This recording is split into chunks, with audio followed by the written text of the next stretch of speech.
what I want for people is to be happy to get back to their lifestyle. Like a lot of people aren't happy to get back to their lifestyle because they're living the same fucking lifestyle that they are on the road, right? So it's like when they come home, they continue that same fucking cycle. Right. Like for me, it's like I can't wait to get home to actually start my That's workouts so again important to and eat my fucking food that I love, right? And Yeah. so I think that's, like I said, something that a lot of people do. They continue their vacation. Build a lifestyle you don't need a for months. vacation from. That's the thing of I don't want a vacation from my lifestyle because I actually created something that I love so much that I can't wait to get back to it.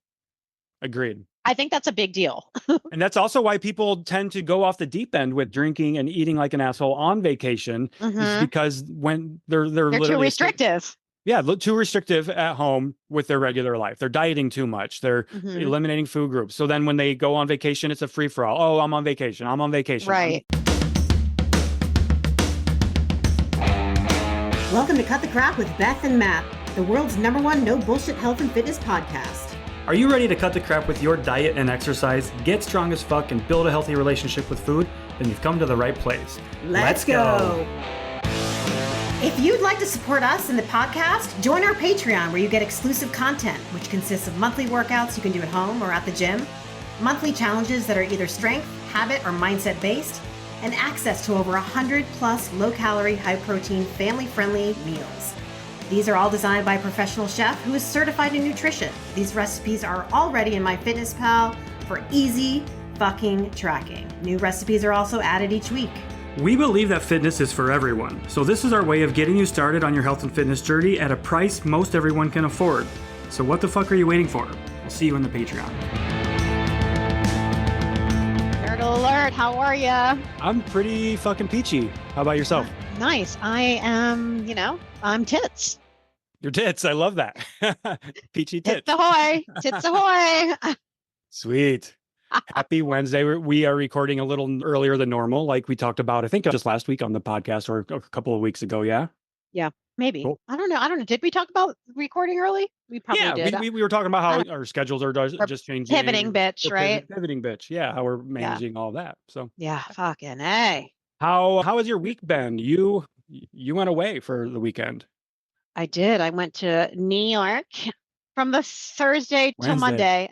Me and Johnny flew into New York City. We spent the night there, and then we drove to the Catskill, New York, I should say. Catskills are like the mountains, but Catskill, New York. And we visited my mother, Johnny's grandmother, and then we came back to New York City, and I'm here. Yeah. Did you enjoy spending time with your brother in the city? Yeah. Oh, yeah. I always have fun with my brother. Seems like a cool dude. Yeah, he's fun. He's lots of fun. So Johnny got to experience the big city, which I didn't realize. Like, I was like, oh yeah, he's actually having like his first real city experience because he's a country boy. He's a fucking Maine boy, right? Right. Yeah. And so he was so Portland. Right. He was so overwhelmed. He's like, oh my God, Mom, New York City is crazy as fuck. Fuck yeah, it is, Johnny. He's like, I could never live here. And I'm like, you know what? I don't blame you because I tried and it's fucking nuts. Yeah. So I've never tried it. I'm from a rural area too, but even the thought of like visiting New York City. I'm sorry if we have any friends in New York City. I think James Capola is in one of the boroughs, but yeah, not for me. It's a lot, honestly. It sucked the fucking life out of me because there's so much going on. I mean, just the airport, like you arrive and it's fucking hell on earth, right? Yeah, it's like I've there connected is there before. Coming to people everywhere, and then you have to get an Uber and get through the fucking city to get to where you're going, which usually takes about an hour. And it's like stop and go, stop and go. You think you're going to die every fucking 5 minutes because of the drivers like going so fast and then they stop really fast. So it's just stressful, right? So you arrive and it's like, okay, what do you do? That's one thing I don't think people consider, especially when it comes to like maybe even coaches on dealing with people and lifestyle changes, like living in a city, how much that changes your available time and your commuting too, right? Because you just said it took you an hour and a half to get through the fucking city. Well, in Maine or here in Ohio, an hour and a half, we can go 90 miles, right? Like we can go 60 miles or further. We can, here in Ohio, it takes, 4 hours to drive from one end of the state to the other. So, yeah. Yeah. So it was an experience. Yeah.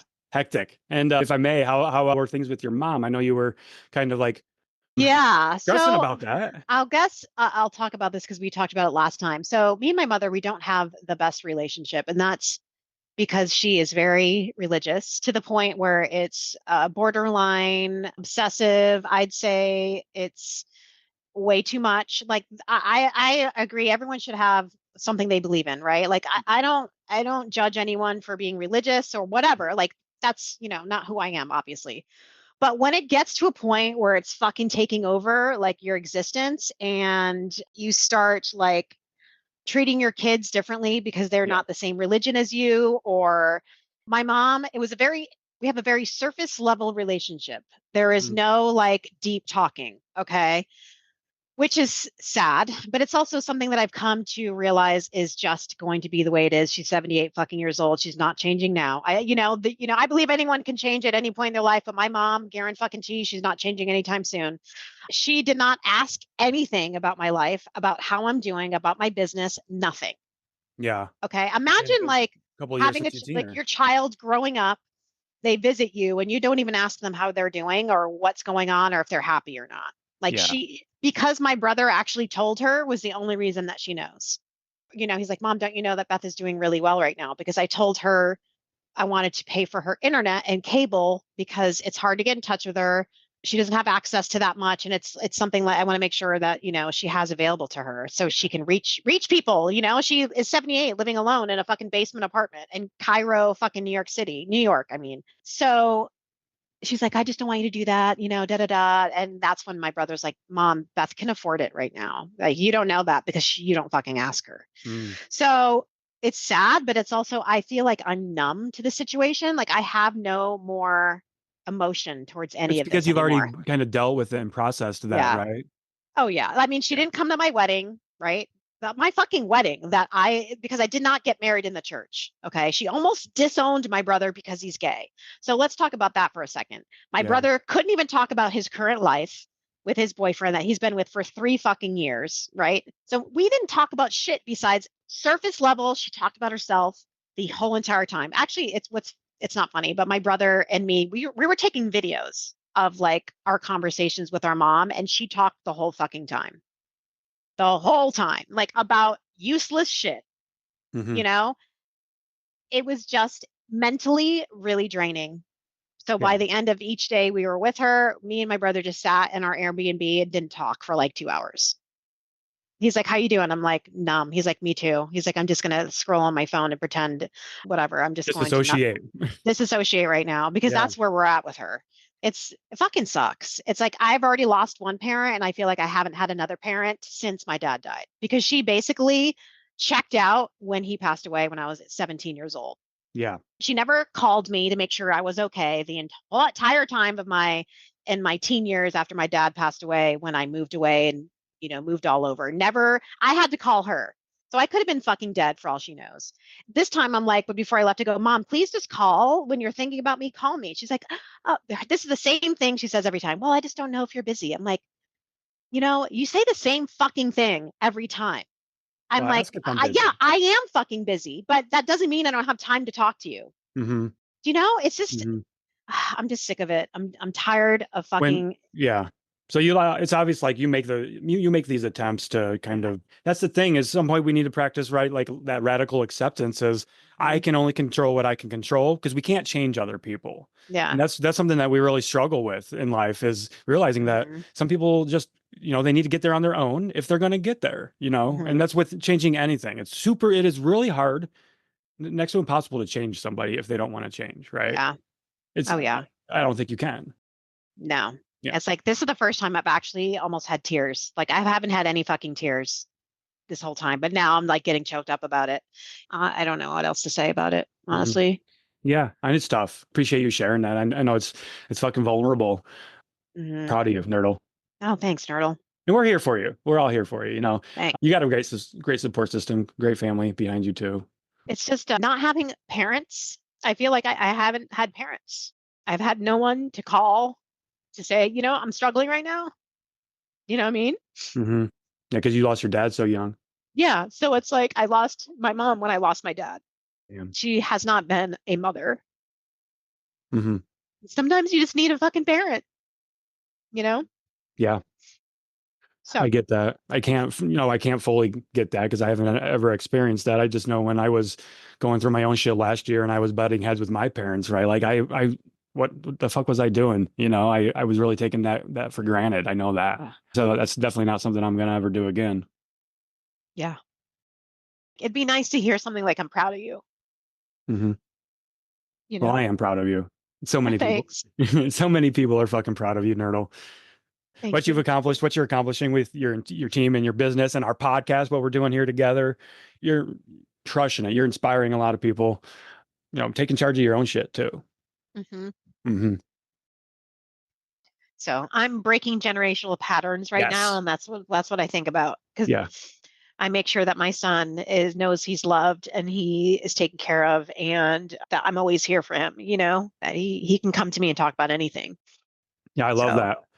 And that's the same thing I do with Riker too, is I want to let him know, even though it's hard to get him to talk because they're teenagers or kids, right? So, but just showing them and letting them know. And I think the most important thing we can do is not just tell them, right? But it's also show them by how we communicate with others, by how we communicate with our spouses and significant others. And yeah. Oh, Riker just popped in actually. He said, I'm feeding Gaia. We're at Sarah's house right now. About that, Riker got 2 days of out of school suspension. I shouldn't be laughing. Riker is down there, and I just wanted to make sure it's okay if I talk about this. And he said, I don't care. So, okay, cool. Yeah, because, it's personal stuff, right? So I went to pick him up from school on Monday. I'm smiling now, but as he's walking out to the car, so comes his principal. I'm walking right behind him. I'm like, is he walking towards my car? What the hell is going on? Right. And he's like, he starts buttering up Riker. He said, Riker's a great kid. He's been doing really good these last couple of years. And he's smart and he's funny and intelligent, all this. I'm like, okay. And he's like, well, I'm going to stop buttering him up now. He's like, 2 days out of school suspension. Here's what he did. Apparently he prank called one of their teachers Saturday night with his friends. He's 14 years old, right? So that happens. And I've done that. His mom's done that. Everybody's done that, I'm sure. They just said something offensive to the teacher with like Google Translate. I mean, it was offensive to because what she teaches, they said F the class, right? So that's all it was. So he got 2 days of out of school suspension for that, and mostly because he didn't give up his friends. He didn't tell who was involved. Oh, okay. So the lesson here that I told him, I was like, Riker, I said, if you're going to do stupid things, make sure you do them smartly. Do them without hurting other people or hurting yourself. I said, and also, Riker, if you're going to prank call somebody, call private, right? Right. He told on himself in that. And I'm like, also, and don't say anything offensive. That's going to hurt anybody. Like, like whatever. Kids are going to be kids, right? There's no harm. Yeah. So yeah, he's been home these last 2 days, which worked out because Sarah needed help with the puppy while she was at work and everything because her roommate is out of town for work. So it kind of, I'm here for 2 days. So craziness. Oh, and then I'm like, as a parent, like, what do I do here? Right. Like, how do I punish? Well, I punished, okay, you're not going to play video games this week. There's no video games, right? You're doing all your work and you better not let this impact your grades. Right. Which he assured me they didn't. So while we've been during school hours, he's been doing chores. He just got done feeding the dogs. He's been doing his schoolwork. So it's not like a vacation, Right. But so like, I wanted to let him know that, hey, it's really respectable that you didn't rat out your friends, right? Because that's one thing you always have in life is your friends, and you don't rat on your friends, right? You don't. Right. So like, if it's something harmless like that, don't throw your friends under the bus. So so I'm like, your friends will never forget that, and that's the same thing me, his mom, and Sarah all said to him individually when we talked to him. So it's cool that with co-parenting, how that we're all on the same page and we don't even have to talk about these things too. Right. That's good. Yeah. Yeah. Co-parenting is great when you get along with your the person when you're friends with them. That's a plus. Yeah. For sure. For sure. Well, wow. I think that was a good little catch up there. I know, right? Yeah. Fuck yeah. So what do we have going on in our worlds? I'm entering a new block of training of programming for Mount Kilimanjaro in January. So, let's talk about that. Yeah. So I'm doing a 12-week hiking running split now. It's going to be a lot more like I'm not doing any long distance running or anything right now because I've been building, this whole year I've been working on building up my fitness level. Yeah. In my cardiovascular fitness ever since like January when I started doing, I didn't start running in January. I'd started with my stationary bike, my assault bike in my garage by doing a few sessions a week. So I got my cardio fitness up now. So now I'm going to start building up more strength and stamina with all the elevation change essentially that we're going to be doing. So I'm going to be doing a lot of Stairmasters. Like I'm doing my first Stairmaster session today, like 10, 15 minutes after some light cardio. Brutal. A lot more incline walking and running. And I'm also going to start rucking more. So, okay. Yeah, that's fun. Yeah. And building up my lower body strength more too. Yeah. So I've always had a really strong lower body, but with running, I've only been doing legs like once a week. So, yeah. Yeah. So now I'm going to transition to doing twice a week. Yeah. Yeah. So, when is your hike officially, the date? It's like around January 20th. I'll be gone that week for that 2-week period. So we'll definitely need to plan accordingly for this to have some stuff ready to go, banked up. Yeah. Yeah. Yeah. I can't be recording any podcasts on Mount Kilimanjaro, unfortunately. No, I don't think that would work out too well. So yeah, I'm excited for this next block. It's going really well. It's a really solid plan. I'm following one of Alyssa's plans, her summit plan for the hiking and running. Nice. Does she have a Kilimanjaro summit plan? I don't know. Just a hiking summit. I think plan? It's just her summit plan that she has for hiking. Yeah. Yeah. So it'd be cool if they did have the Kilimanjaro one, but I feel like that would be really niche. Like not many people would be. Oh yeah, that would be. Yeah, I imagine. So yeah. How about yourself? What are you up to with your fitness lately? We're just traveling, so. Just fucking traveling. I'm just glad to be back. Honestly, I'm sick of traveling at this point. I mean, I know I'm going to Michigan, but I've been traveling since the beginning of September. And I feel like I've had like 1 week where I'm home and then I'm gone again. 1 week I'm home, I'm gone again. I'm sick of fucking eating out. I got to say, like I'm over it. Eating out is so fucking overrated. You made a video about that earlier, I think. It really, honestly, like, and I don't realize how much eating out is overrated until I'm traveling a lot. I'm like, I get like I crave veggies that I could. I do. And it's like, I know that I can make healthy choices and 98% of the time I do. Right. And someone even commented like, oh my God, if you can't eat out without making healthy choices, what are you doing? Not living life. It's like, listen, decision fatigue is fucking real. Okay. If you're consistently having to eat out and make fucking decisions for your health over and over and over again, it gets fucking old. That's why we talk about simplifying things and getting to the basics, right? Yeah, exactly. It's like eating the same fucking meals. When you're traveling and you're eating out, you don't have a chance or choice to eat the same fucking meals, honestly. Like, unless you have like a situation where you're at an Airbnb and you can buy your food and etc. Which thankfully we do when we travel together. Which I do most of the time. But when I travel to New York City, we're in planes, we're in trains, we're in automobiles. Okay. There was a lot of fucking driving. Okay. And so we had our Airbnb for less than 2 days. We were gone all day. Right. And of course, my brother wants to eat out, my mother wants to eat out, and my son wants to eat out. So what am I going to do? I'm not going to be like, fuck you guys, I don't want to eat out today. No, I'm going with the flow because I'm not going to be a prick. Yeah. For the most part, you can get more nutritious meals when going out, but you can't always though either. No, sometimes, I mean, people that say you can do that everywhere, it's bullshit. It's bullshit. It's fucking bullshit. Honestly. Because we went to a really amazing pizza place, right? And of course, I'm going to have the fucking pizza. It was like, what was it called? Bobo's? Like New York style? It was, I mean, it was like sourdough, wood-fired pizza, and like the Caesar salad was fucking to die for, like the garlic bread. And, of course, I'm not going to be the one that's going to be like, sorry, I'm not going to eat today, guys. I mean, that's the fucking dumb, Right. So, of course, I had the pizza. Of course, I wanted a New York City bagel because I've never had one before, honestly, like a real authentic New York City bagel. So my brother got me one of those. Like I said, there was a lot of traveling in the car. And so, we had to being sedentary, stop not at getting fucking quality rest stop food. My travel food can only last so long. Yeah. I was just fucking over it. It's not. And it makes me feel like shit. It does. It makes my fucking gut health, like my digestion is fucked. Yeah. It makes me feel because it's a lot of stress and the food choices contribute to that. Dehydrated. Because you're trying not to drink a shit ton of water so you don't have to pull over every 5 minutes. Correct. So, I just don't know how people It's not fun. It's not fun. It's not pleasant. People live like this, whether it's for work or not.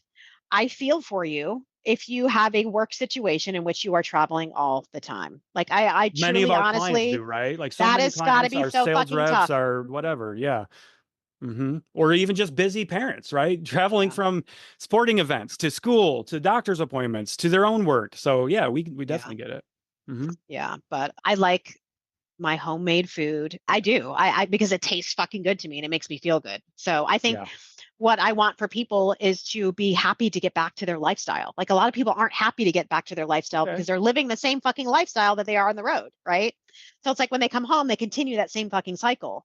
Like for me, it's like I can't wait to get home to actually start my workouts That's so again important to and eat my fucking food that I love, right? And so I think that's, like I said, something that a lot of people do. They continue their vacation. Build a lifestyle you don't need a vacation from. That's the thing of I don't want a vacation from my lifestyle because I actually created something that I love so much that I can't wait to get back to it.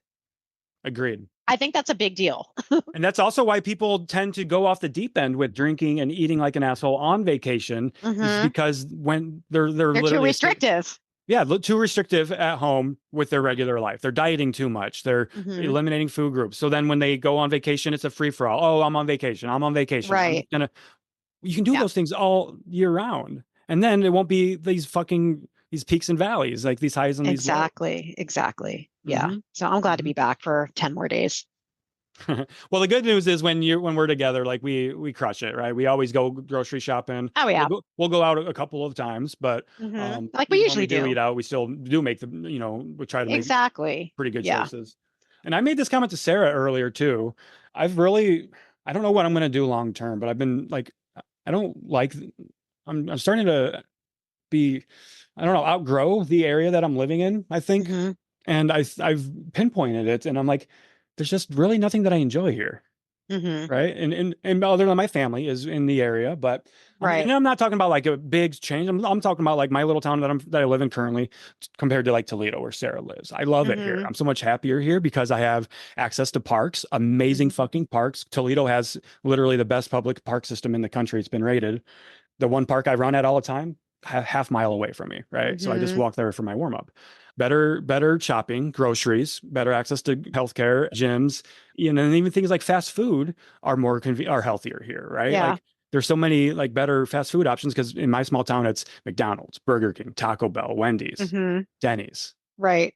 And then maybe a good mom and pop might be open for lunch a few days a week. But that's it, right? So living in a smaller rural area sucks. And so that's one thing that people don't fucking understand when it comes to health and fitness, and especially fat loss, is you're really limited. Like, I'm not saying I'm in a food desert by any means, but a lot of people are.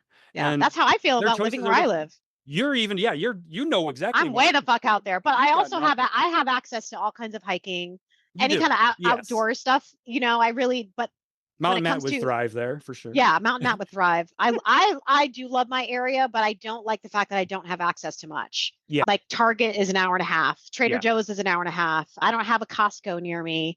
I do only have McDonald's and fucking Applebee's. I'm like, what else do I have? So that's also why you eat at home. I mean, that's probably not why, but it also forces your hand a little in a bit too. Yeah, right? And so I don't have to eat out all the time because I don't have access to it, and therefore I think that's a privilege for me. Honestly, I'm better off not living near a lot of fast food restaurants because I think that's the easy way out for a lot of people. But for me, I am kind of forced to be creative and make my own meals, and I have done that. And I don't care to eat out because it doesn't fucking taste good to me. People glorify eating out way too much because they cook fucking bland ass food. I agree. It's you don't know how to cook, so you eat out and you're like, how can you diss eating out at restaurants? It's so good. It's like, well, that's because you don't experiment. Like, I'm sorry if anybody's like thing is Applebee's, but like you're eating microwaved food.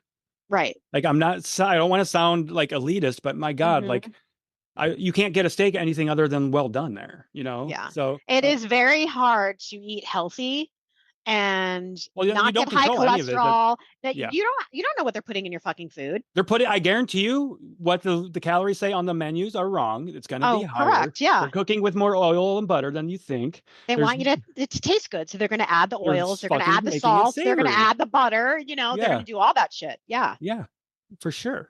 So I have more control of the food that I eat when I'm not eating out, and it tastes better to me. And I'm by no means a great cook, but I get by. And I make food that I enjoy, and I keep it simple. That's the thing, yeah. But Sarah, on the other end, is a fantastic fucking cook, as you've experienced, and I'm sure you guys will do some cool cooking together when we're in Michigan. That'll be fun. Yeah. But Sarah says the same thing. Like, why would I go out to eat when I can cook? Exactly. Like, she's worked at fine dining restaurants before she became a therapist, like as a waitress at like our Mancy's steakhouses and stuff in the area, really nice, top of the line. But she's like, I still cook better steak than them. Right. And so many people, and it's so true. Like, learn how to cook and you don't need to eat out. Yeah. I just think when people are like, I don't know how to cook. Well, what's so hard about trying to teach yourself how to cook? I think it's one of the basic fundamental things as a human being that you should know how to do. What's the worst that can go wrong? You burn your food, right? Like, you're going, like, you need to experiment. I like, especially something like eggs. I fucked eggs up for years, right? Because I was overheating them and right and right, overcooking them. So yeah, but you can improve. These are skills. They are, yeah. And too, cooking at home too. A lot of time is we justify fast food as saving us time, but not most of the time. No, right? Okay, because McDonald's drive-through during peak meals, forget about it. You're looking at 15, 20 minutes. You know, and also the money you're spending. It's fucking expensive to eat out consistently. I mean, you think buying groceries is expensive? Try eating out 3 times a fucking day. That's a lot of money. I went to Chipotle the other day, and I think I'm done with Chipotle. My bowl was over $20. Oh shit! Fuck that. You can make a couple of bowl years ago, like 4 bowls for that much, probably. Right. Exactly. At your house, right? At my house, I could get steak for what? Right. A few steak, rice, beans, lettuce. The steak is salsa. expensive, or I could get chicken, right? But rice, beans, very cheap. Salsa, tomatoes, very cheap ingredients. But I'm going to Chipotle and spending $20 on a fucking what? No. Yeah, that's I'm nuts. done. Yeah, I'm done. I love Chipotle. This hurts my heart. But I mean, it's not just Chipotle. This is everywhere, right? So fucking everything's so expensive. That's why,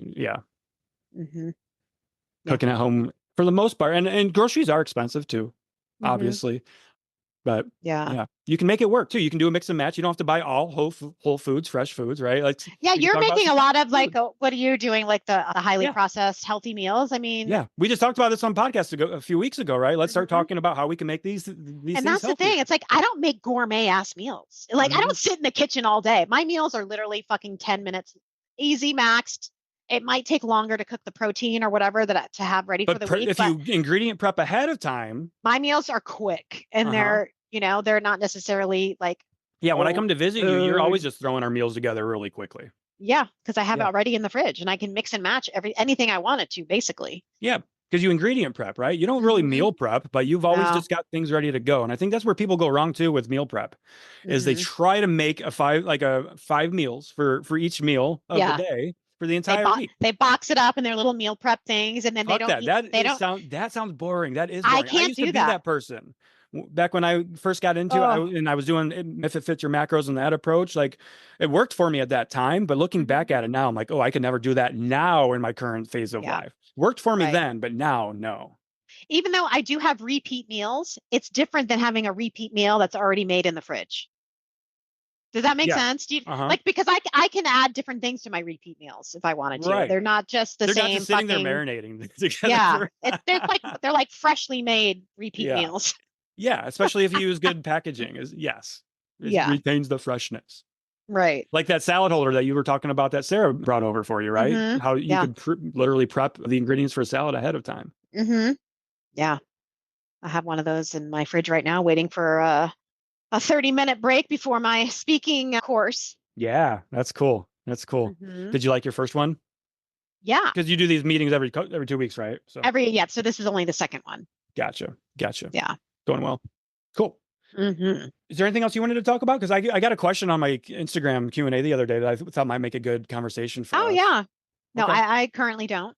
Cool. And I thought this would be a good conversation for us because you've witnessed this firsthand and were there when it happened. So it's kind of, I think it's referencing my ankle injury that I sustained from like Katahdin and hiking and water rafting. So, and this was a great question. I won't shout out their name because I don't know if they wanted me to or not, but she said, how did you rehab your ankle? MRI shows normal, sprained in 2021, still lacking range of motion. And I did think that this would be a cool conversation to have. I didn't want to just put it up on a story really quickly because it's kind of more in depth.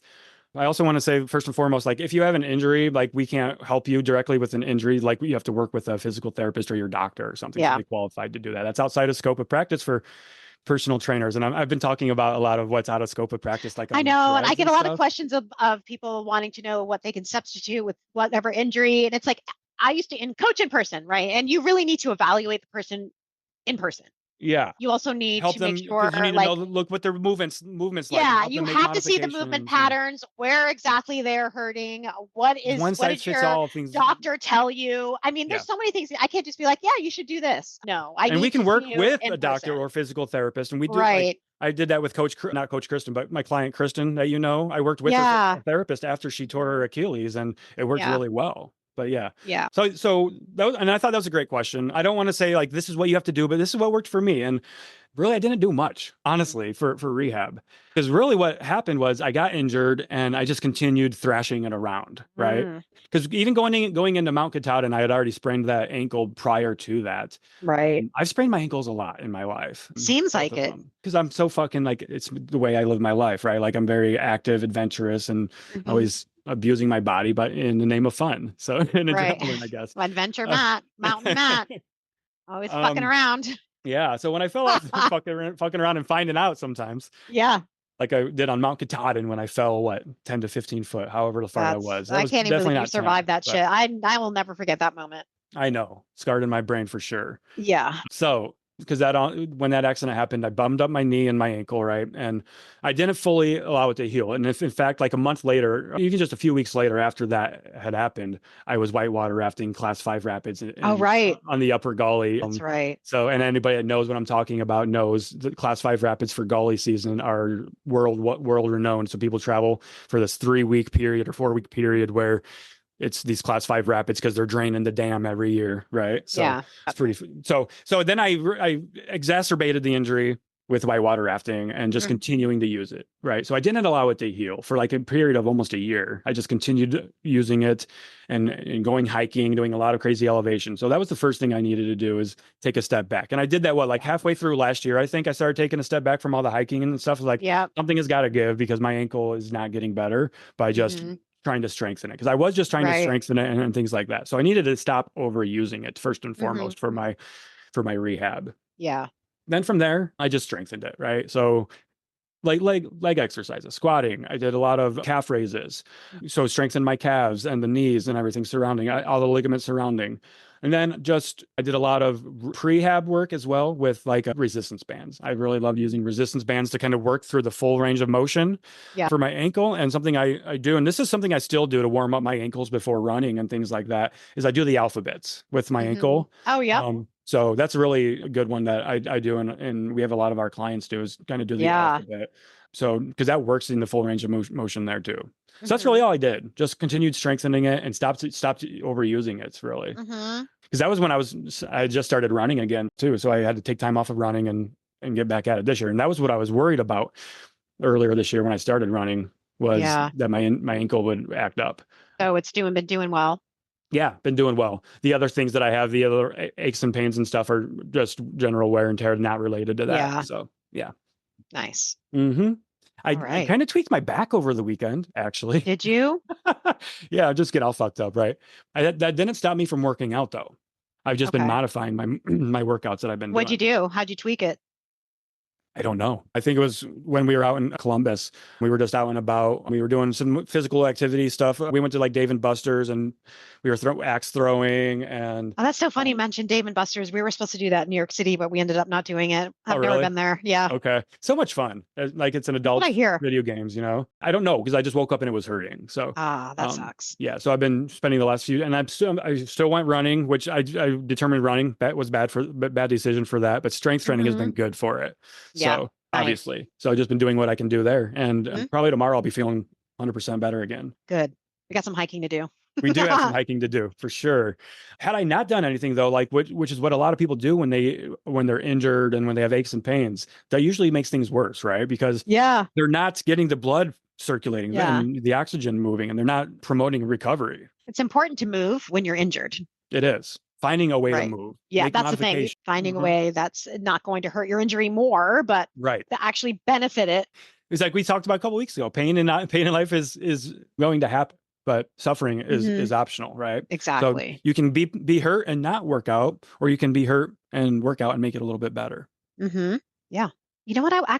Would it be cool if I answered a question that I've been getting a lot lately in my Q&A? Yeah. I've been getting a question actually probably 2 or 3 times this last anonymous Q&As, and it's about cholesterol and how I lowered my cholesterol. It seems to be a big topic in my Q&A. So first, I'm going to say that I'm not a doctor, right? I gotta make that little fucking. I know we said a couple weeks ago we're done with disclaimers, but for things like this, we do need to put a little disclaimer. Yeah. So yes. This is not medical information, right? This is just what I did on my own to lower my cholesterol, which, it may or may not work for you, but it fucking worked for me. But so increasing your fiber intake, right? Well, we can say that too from a science perspective that's been proven to help. Yes, exactly. So oatmeal, flax seeds. I used a lot of it's like omega-3 fatty acids as well. So walnuts and salmon, walking, strength training, movement, limiting your baked goods, your fried foods. Okay. A lot. That is a big, huge culprit. We're talking cookies, cakes. And I believe because I was in maintenance surplus, I wasn't really paying attention really to, the different types of foods I was eating, but it was also during the holidays after I got my cholesterol tested. You were traveling a lot too. Yeah, traveling a lot. And so after, my doctor was like, yeah, well, we're going to give you some time to get this down. I limited my baked goods and my fried foods, and I'm making more of my food at home and doing all the high fiber things. And that's basically really all that I'm doing. I'm continuing. I've always been a walker. I've always strength trained, but if you're not doing those things, you should be. And I increased I eat salmon a lot more. If you guys notice, I show a lot of meals with salmon, and I wasn't eating a lot of salmon at all. That's a really good healthy fat with those fucking maybe once every few months. Now I have it a few times a week. So that's really what I've done, and it worked significantly for me. I just want to preface that for me. I also want to say, but what you're saying worked for you. That is what science has shown to work. Okay. Yeah, that's true. Especially oatmeal is the goat. Oatmeal is the goat. Fuck yeah. Literally fucking ate oatmeal every single fucking day. And I try to eat it a few times a week at least. I love that. Oh, cool. You guys discovered oatmeal. Yeah. Imagine that. So yeah, oatmeal. I got to tell you, if you're not eating that and you want to lower your cholesterol, start fucking eating oatmeal every single day.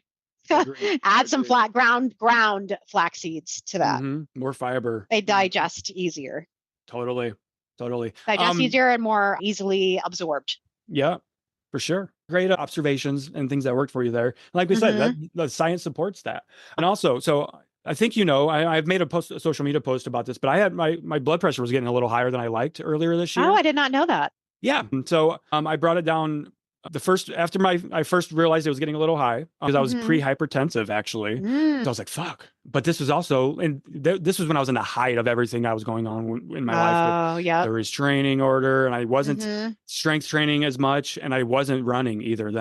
So, so I got my own gear together, or in check there, and I brought it down by 12 points, and then I brought it down. Now it's down 20, and I'm in a healthy range again. Right. Oh, so, nice. Just like you. And I did the lifestyle stuff too. Yeah. Mainly the biggest one was the stress. Right. I was going to say stress is a big fucking deal. It's like silent killer for a fucking reason. Yeah. Right. And blood pressure, especially, I think we should talk about this too. And we should get a doc on here to talk to us about this. But blood pressure that's a silent killer and Jordan Saya, I love, has been talking about this a lot. Yeah. I have a blood pressure monitor here that I check mine routinely because mine can be high. You guys can save your own lives if you routinely check your blood pressure. Amazon, you can get a blood pressure monitor, and like it's $10, $15 or something.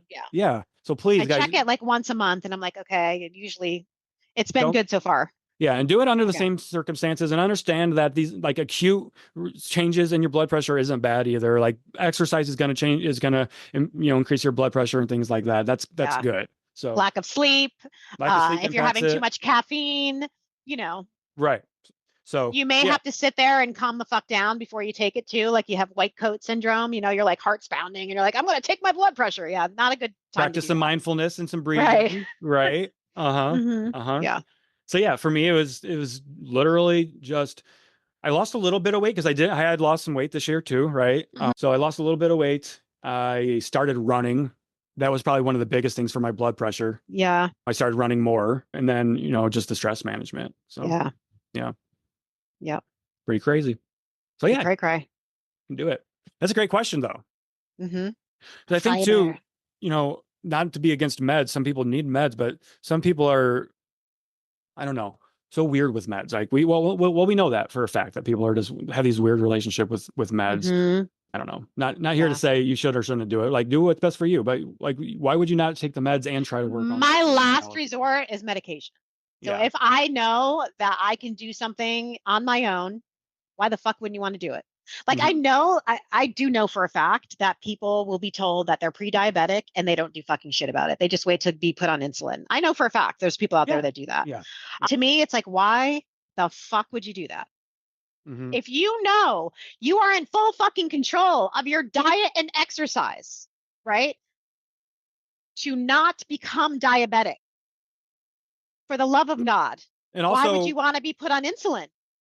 And on that note is the too, last thing you should fucking want to do. And I am not sorry for saying that. I just think that's kind of fucked. If you're just willing to go to insulin because you cannot get your shit together to eat a healthy diet and exercise, I don't feel bad for you at that point.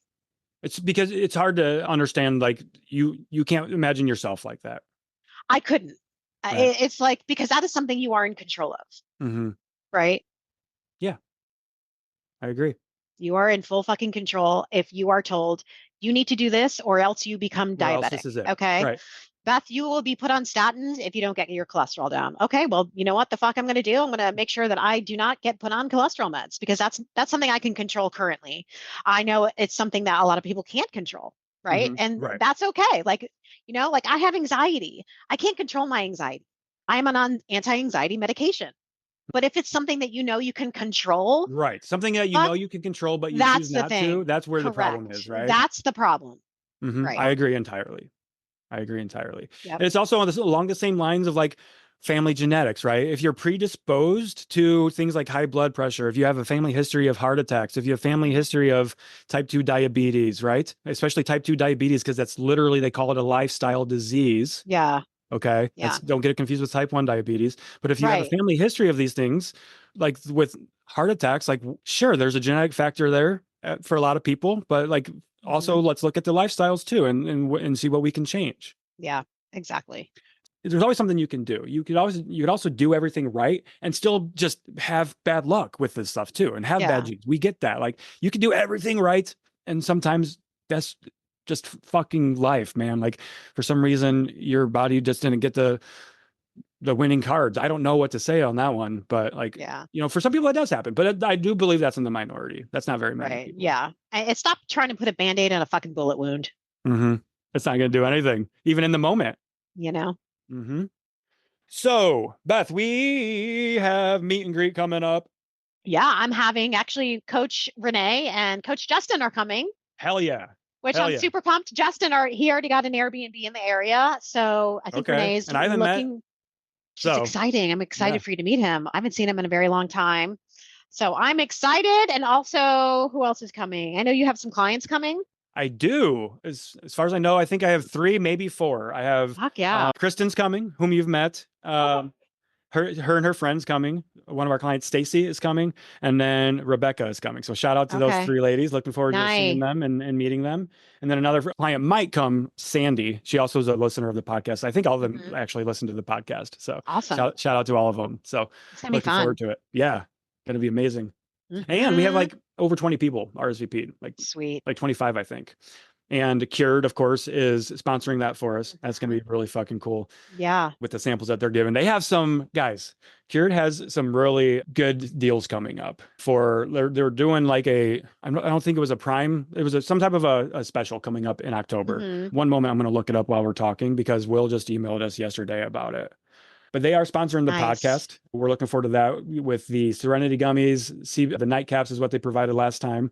So that'll be pretty awesome. And we're doing the Chapel Beach Loop, right? It's looking like we're going to have incredible weather. Oh, nice. I mean, right now, I was like worried about that. Yeah. So yeah, it seems like the trees are going to be primed up right now. Absolutely. It's looking to be that way. So we got that coming, because that's that time of the year the trees are going to be popping up. So okay, so here's what they have coming out. It's going to be Prime Day sale. So that's going to be starting this Monday, the 7th through Wednesday, the 9th. We don't know exactly what the details are going to be yet. We're still waiting to hear back from Will, but they do have something cool coming up. So stay tuned. We'll announce that. We'll put it in the show notes for this podcast, and then we'll also post about it on our social probably. Sweet. So, yeah. So appreciate them as always for being so supportive with the podcast and with our meet and greets. Yeah. I know people the last time when we met, Kathy asked no cured stuff this time because they sponsored us, but we didn't have the samples last time because of how crazy everything ended up being, right? Yeah. So people are starting to expect this type of stuff too. Yeah. I'm bringing some stuff that I got in the mail yesterday just because I don't know what else to fucking do with it. I have Beth Rocco Fitness stickers and magnets. I saw that. I gotta get me a BFF sticker. I mean, oh, whoops, you do. I know. Look at my water bottle. We'll find a place on here for a BFF somewhere. So I have some of those. We should get cut the crap stickers too. Yeah. Honestly. Well, we were going to plan that when we were going to get together, when we were supposed to get together. Yeah, but I got sick. So we should plan that. We'll have time to talk about it this time. Yeah. And I can ask Michelle where she got these. My assistant got these for me. So maybe we can go through the same person. Okay. Yeah. Since we already have that relationship going. Yeah, totally. Yeah. She can get our logo and get them for us. Okay. Let's do that. Okay. Because we need some cut the crap stickers. We do. Which I think will be fucking awesome. Yeah. And then we can start bringing them to our meet and greets, passing them out and slapping them on everything. Exactly. Exactly. Can we just talk about, you get a sticker. You know what's been heavy on my fucking heart lately is what's that? North Carolina. Dude, it's devastating. Dude, yes. I mean, that place holds a fucking huge thing. You know, the hiking there, you know, I was just in the Blue Ridge Park. I was just in Blue Ridge Parkway earlier this year. And I know people that live there and it's just like, oh man, the shit that's happening these days with like these crazy ass, like apocalyptic events. I mean, like whole towns being wiped out. It's just fucking tragic. And we're dealing with it. Like my heart goes out to everyone out there, everywhere, you know, Florida. I mean, yeah, it's every year. It's like, okay, you know, who's going to be taken out next? It's fucked up. We're living every year. We're experiencing like once in a lifetime traumatic event. Yeah. Mm-hmm. I mean, I can't even imagine. Yeah, I'm sure no one can imagine. Yeah, Asheville is completely cut off. I think it's still completely cut off because all the roads are devastated getting in and out. Imagine being in your house. Asheville is such a historical, like, yes. Man, like not that if you're not historical, you don't matter, but you absolutely do. But like, damn, that's such an important part of our history here. So it's just so sad to see what happened. Yeah. Yeah. I agree. So our hearts and thoughts are definitely out with everybody. And I had a client in the area, and reached out, and she's a former client. I haven't talked to her in a while. I was like, hey, is there anything I can do to help? Like, I'll probably donate. I guess, right? Like we can always donate to some of these rescue efforts and stuff. So yeah, definitely, because that's important. Like as a community, to come together and support one another in these crazy times. I don't know what the death count is up to, but yeah, it was in the dozens. I don't know. I just can't imagine being in my home and suddenly see fucking mudslides coming at me. I mean, literally, they were told that we're just going to get a couple of inches of fucking rain, right? Yeah. And then these people, their houses are being wiped out by fucking mudslide after mudslide. That's insane. The dam, what dam broke? I'm not sure. I'm not sure either. I don't know the name of the dam, but it looked like it was holding up. Is that the one you're talking about that broke? Or I don't know. I think there was one that did. I'm not sure. I could be wrong, and I'm sorry if I am wrong, but I thought a dam did break, but maybe I'm wrong on that. I'm going to look it up real quick. Let's see. A dam is compromised by Hurricane Helene floods. Yeah. Because that's the one I'm talking about. What I was thinking about, Lake Lure Dam, South Asheville. Yeah, Lake Lure Dam, South Asheville flooding. Yeah, that's crazy. And dams are terrifying if there's a failure with the dam. They've in the past, when dams have failed, they wipe out entire cities, like for hundreds of miles around. You know, it's fucking terrifying how much power is stored up behind those dams. Yeah. Mm-hmm. When you think about it, I mean, it's generating all that electricity with all that stuff that's stored up, you know? So, yeah. So hopefully you weren't impacted by the storms, and hopefully you are safe and your family and friends are safe. Yeah. I don't know if we can support you, let us know. Cause like we are with you. Yeah. So what else we got? Meet and greet. Did we say the day of the meet and greet? October 12th, 8 a.m. October 12th, 8 a.m. Shingleton. Shingleton. And you can still RSVP. We'll probably keep that going up through the middle of next week. I know we had gotten a few questions from people about, I haven't gotten an email or anything yet. We'll be emailing, in the day or two leading up to it. We'll do better this time, about like a week in advance. We'll try to do that or something, but we don't want to do it when people can. True, but we don't want to do it when people can still RSVP essentially. Yeah. Yep. All right. Well, good stopping point, Beth. Yeah. Cool. All right. Well, it was a good chat. That went by quick. An hour, almost an hour. Dang. A lot of good chats there. Rock and roll. Rock and roll. We'll talk to you later. Hope you enjoyed this episode, so why not share with a friend who needs to hear it? Send us a DM on Instagram or email us at cutthecrappod@gmail.com and join our Patreon at patreon.com/cutthecrappodcast. As always, we appreciate you and thanks for being here.